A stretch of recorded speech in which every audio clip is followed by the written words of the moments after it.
And welcome back to our channel. പുതിയൊരു വീഡിയോയിലേക്ക് എല്ലാവർക്കും സ്വാഗതം. ഇന്ന് നമ്മൾ ചെയ്യാൻ പോകുന്നത് ഒരു ക്രാഫ്റ്റ് വീഡിയോ ആണ്. ഒരു ക്വിക്ക് ആൻഡ് ഈസി ക്രാഫ്റ്റാണ് നമ്മളിന്ന് ചെയ്യാൻ പോകുന്നത്. ഇതിന് ഒരുപാട് മെറ്റീരിയൽസ് ഒന്നും ആവശ്യമില്ല. അപ്പോൾ നമുക്കിത് എങ്ങനെയാണ് ചെയ്തെടുക്കാൻ നോക്കാം. ഈ ക്രാഫ്റ്റ് ചെയ്യാനായിട്ട് നമുക്ക് മെയിനായിട്ട് വേണ്ടത് ക്രേപ്പ് പേപ്പറാണ്.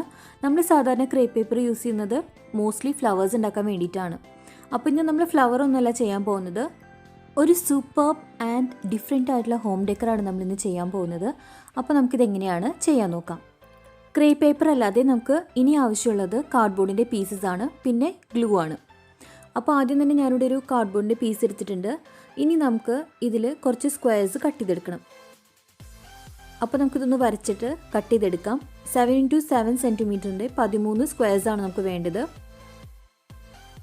അപ്പോൾ ഞാനിവിടെ പെന്നും സ്കെയിലും യൂസ് ചെയ്തിട്ട് കുറച്ച് സ്ക്വയർസ് വരച്ച് വെച്ചിട്ടുണ്ട്. അപ്പോൾ ഇതുപോലെ നമുക്കൊരു 13 സ്ക്വയർസ് വരച്ച് കട്ട് ചെയ്തെടുക്കണം.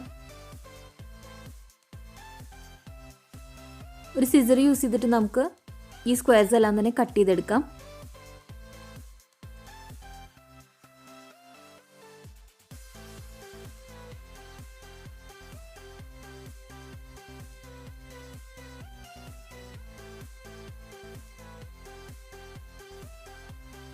ഇതുപോലെ നമുക്ക് നമ്മൾ വരച്ച് വെച്ചിരിക്കുന്ന 13 സ്ക്വയർസും കട്ട് ചെയ്തെടുക്കാം. അപ്പം ഞാനിവിടെ എല്ലാ സ്ക്വയറും കട്ട് ചെയ്തെടുത്തിട്ടുണ്ട് കേട്ടോ. ഇനി അടുത്തതായിട്ട് നമ്മൾ ചെയ്യേണ്ടത്, ഈ എല്ലാ സ്ക്വയർസും നമുക്ക് ക്രേപ്പ് പേപ്പർ യൂസ് ചെയ്തിട്ടൊന്ന് കവർ ചെയ്തെടുക്കണം. ഒരുപാട് കളേഴ്സിൽ ക്രേപ്പ് പേപ്പർ അവൈലബിൾ ആണ്. അപ്പോൾ നമുക്ക് ഇഷ്ടമുള്ള കളർ കോമ്പിനേഷൻ നമുക്ക് ചൂസ് ചെയ്യാവുന്നതാണ് കേട്ടോ. നമ്മൾ കട്ട് ചെയ്തെടുത്ത സ്ക്വയർ പീസിനേക്കാളും കുറച്ചുകൂടി വലിയ സൈസിലുള്ള സ്ക്വയർ കട്ട് ചെയ്തെടുത്തിട്ട് നമുക്ക് ഇതൊന്ന് റാപ്പ് ചെയ്ത് കൊടുക്കാം. ഇനി ക്രേപ്പ് പേപ്പർ ഇല്ലയെന്നുണ്ടെങ്കിൽ നമുക്ക് ഇതിന് പകരമായിട്ട് ക്രാഫ്റ്റിനൊക്കെ നമ്മൾ യൂസ് ചെയ്യുന്ന കളർ പേപ്പേഴ്സ് ഇതിനു വേണ്ടി യൂസ് ചെയ്യാം. ഇനി നമുക്ക് കട്ട് ചെയ്തെടുത്ത അത്രയും സ്ക്വയർസ് നമ്മൾ ഈ ക്രേപ്പ് പേപ്പർ യൂസ് ചെയ്തിട്ടൊന്ന് കവർ ചെയ്തെടുക്കണം. അപ്പോൾ ഞാനിവിടെ വൈറ്റ് ഗ്ലൂ ആണ് യൂസ് ചെയ്യുന്നത്. എൻ്റെ അടുത്ത് ട്രാൻസ്പെറൻ്റ് ആയിട്ടുള്ള ഗ്ലൂ ഇല്ലാത്തതുകൊണ്ടാണ് കേട്ടോ. ഇനി നിങ്ങളുടെ അടുത്ത് ഉണ്ടെന്നുണ്ടെങ്കിൽ ട്രാൻസ്പെറൻ്റ് ആയിട്ടുള്ള ഗ്ലൂ തന്നെ യൂസ് ചെയ്യുക. അപ്പോൾ ഇനി നമുക്ക് ഈ സ്ക്വയർസ് എല്ലാം തന്നെ ഓരോന്നായിട്ട് കവർ ചെയ്തെടുക്കാം.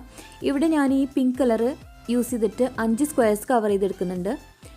പിന്നെ 13 സ്ക്വയർസിൽ 5 എണ്ണം പിങ്ക് കളറും ബാക്കി 2 സ്ക്വയർസ് വീതം ഡിഫറെൻ്റ് ആയിട്ടുള്ള കളറാണ് യൂസ് ചെയ്യുന്നത്.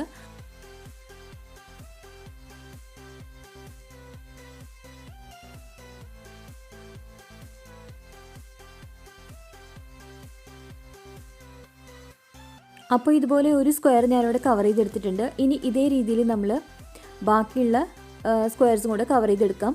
പിങ്ക് ഞാൻ 5 എണ്ണം കവർ ചെയ്തെടുക്കുന്നുണ്ട് കേട്ടോ. അപ്പോൾ 5 എണ്ണം പിങ്കും ബാക്കി 2 എണ്ണം ഞാൻ നേരത്തെ പറഞ്ഞ പോലെ ഡിഫറെൻ്റ് ആയിട്ടുള്ള കളറാണ് യൂസ് ചെയ്യുന്നത്.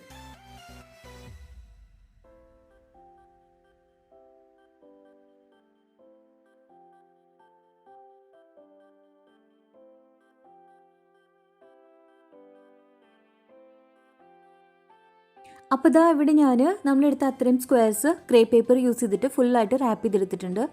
ഇനി നമുക്ക് എന്താണ് ചെയ്യേണ്ടത് നോക്കാം. ഇനി നമുക്കിത് എങ്ങനെയാണ് അറേഞ്ച് ചെയ്യാൻ നോക്കണ്ടേ.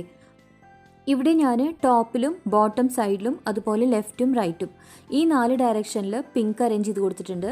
അതിൻ്റെ ഇടയ്ക്കായിട്ട് ബാക്കിയുള്ള 2 കളർ വെച്ച് കൊടുത്തിട്ടുണ്ട്. ഇനി അടുത്തതായിട്ട് നമ്മൾ 2 ഡിഫറെൻ്റ് ആയിട്ടുള്ള കളർ വെച്ച് കൊടുത്തിരുന്നില്ലേ, അതിൻ്റെ മിഡിലായിട്ട് 2 വയലറ്റ് കളറിലുള്ള സ്ക്വയറാണ് വെച്ച് കൊടുത്തിരിക്കുന്നത്. അതിനുശേഷം അതിന് ടോപ്പിലും ബോട്ടമിലായിട്ട് 2 റെഡ് സ്ക്വയർ വെച്ച് കൊടുത്തിട്ടുണ്ട്. അതിനുശേഷം ഏറ്റവും ലാസ്റ്റ് നമ്മുടെ 13ാമത്തെ സ്ക്വയർ പിങ്ക് കളറ് ഇതിൻ്റെ സെൻറ്ററിലായിട്ട് അറ്റാച്ച് ചെയ്ത് കൊടുക്കുക. അപ്പോൾ ഇതുപോലെ നമുക്ക് നല്ല ഭംഗിയുള്ളൊരു പാറ്റേൺ കിട്ടും. ഇത്രയേ ഉള്ളൂ, നല്ല ഭംഗിയുള്ളൊരു ഹോം ഡെക്കർ ഇവിടെ റെഡി ആയിട്ടുണ്ട്. നമ്മളിവിടെ അറേഞ്ച് ചെയ്തിരിക്കുന്ന അതേ ഓർഡറിൽ തന്നെ നമ്മൾ ഹോട്ട് ഗ്ലൂ ഗൺ യൂസ് ചെയ്തിട്ട് നമ്മുടെ എല്ലാ സ്ക്വയർസും ഫിക്സ് ചെയ്ത് കൊടുക്കുക. എല്ലാ സ്ക്വയറിൻ്റെ ഗ്യാപ്പിലും ഗ്ലൂ അപ്ലൈ ചെയ്ത് കൊടുക്കാനായിട്ട് മറക്കരുത്. ഇനി നമ്മൾ ചെയ്യേണ്ടത്, ഇതിൻ്റെ ബാക്ക് സൈഡിൽ ഇതുപോലെ 2 കാർഡ്ബോർഡിൻ്റെ സ്ട്രിപ്പ് ഞാൻ അറ്റാച്ച് ചെയ്ത് കൊടുക്കുന്നുണ്ട്. നമ്മുടെ ഈ വാൾ ഡെക്കറിന് ഒരു സപ്പോർട്ടിനായിട്ടും അതുപോലെ തന്നെ നമ്മൾ ഒരു സ്ഥലത്ത് ഇത് ഫിക്സ് ചെയ്തിട്ട് ഇനി നമ്മളത് മാറ്റി വേറൊരു സ്ഥലത്തേക്ക് ഫിക്സ് ചെയ്യുമ്പോൾ അത് പെട്ടെന്ന് അഴിച്ചെടുക്കാൻ വേണ്ടിയിട്ടാണ് നമ്മൾ ഇതുപോലെ ഒരു കാർഡ്ബോർഡിൻ്റെ സ്ട്രിപ്പ് ഫിക്സ് ചെയ്ത് കൊടുക്കുന്നത്. അപ്പോൾ ഇതുപോലെ ഒരു പ്ലസ് പോലെ 2 സ്ട്രിപ്പ് കട്ട് ചെയ്ത് ഒട്ടിച്ചിട്ടുണ്ട്. ഇനി അതുപോലെ 2 സൈഡിലും ഇതുപോലെ ഒട്ടിച്ചു കൊടുത്തിട്ടുണ്ട്. ഇനി നമ്മുടെ വാൾ ഡെക്കർ നമുക്ക് എവിടെ വേണമെന്നുണ്ടെങ്കിലും ഫിക്സ് ചെയ്യാം. അപ്പോൾ അതിനായിട്ട് ഇതുപോലെയുള്ള double side form tape use ചെയ്തിട്ട് നമുക്ക് വാളിൽ ഫിക്സ് ചെയ്ത് കൊടുക്കാവുന്നതാണ്. കണ്ടോ, വളരെ ഈസി അല്ലേ ഇത് ചെയ്തെടുക്കാനായിട്ട്. ഒരുപാട് മെറ്റീരിയൽസ് ഒന്നും വേണ്ട. നമുക്ക് ആകെ ആവശ്യമുള്ളത് കാർഡ്ബോർഡും കളർ പേപ്പറും അതുപോലെ തന്നെ ഗ്ലൂ മാത്രമാണ്. അപ്പോൾ എല്ലാവരും ഇതൊന്ന് ട്രൈ ചെയ്ത് നോക്കുക. എന്നിട്ട് നിങ്ങളുടെ ഫീഡ്ബാക്ക്സ് തന്നെ കമൻറ്റ് ചെയ്ത് അറിയിക്കുക. അപ്പോൾ ഇന്നത്തെ വീഡിയോ നിങ്ങൾക്ക് എല്ലാവർക്കും ഇഷ്ടപ്പെട്ടു എന്ന് വിശ്വസിക്കുന്നു. വീഡിയോ ഇഷ്ടപ്പെട്ടെങ്കിൽ ലൈക്ക് ചെയ്യാനും ഷെയർ ചെയ്യാനും കമൻറ്റ് ചെയ്യാനും മറക്കരുത്. പുതിയതായിട്ട് നമ്മുടെ ചാനലിലേക്ക് ആരെങ്കിലും വന്നിട്ടുണ്ടെങ്കിൽ സബ്സ്ക്രൈബ് ചെയ്യുക. ബെൽ ബട്ടണും കൂടി ക്ലിക്ക് ചെയ്തിട്ട് ഓൾ എന്ന് എനേബിൾ ചെയ്താൽ മാത്രമേ ഞാനിടുന്ന വീഡിയോസിൻ്റെ നോട്ടിഫിക്കേഷൻസ് നിങ്ങൾക്ക് കിട്ടുള്ളൂ. അപ്പോൾ ഇന്നത്തെ വീഡിയോ ഞാനിവിടെ വൈൻഡപ്പ് ചെയ്യാണ്. പുതിയൊരു വീഡിയോ ആയിട്ട് കാണുന്നത് വരെ take care, bye and thanks for watching.